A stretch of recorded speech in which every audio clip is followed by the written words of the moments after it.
Üsküdar Uniwersitetinde Kabul Edişlik Başlady. Yerimiz gaty çäkli, howlugyň ýaş çägi ýokdur.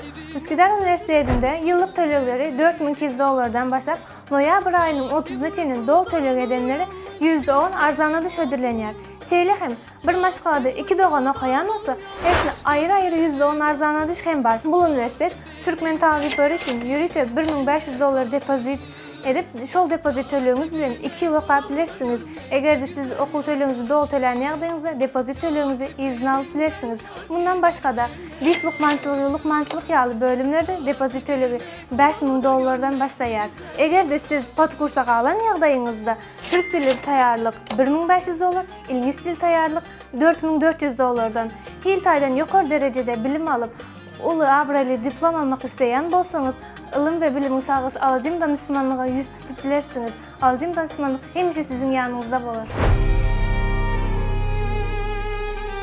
Azim Consulting.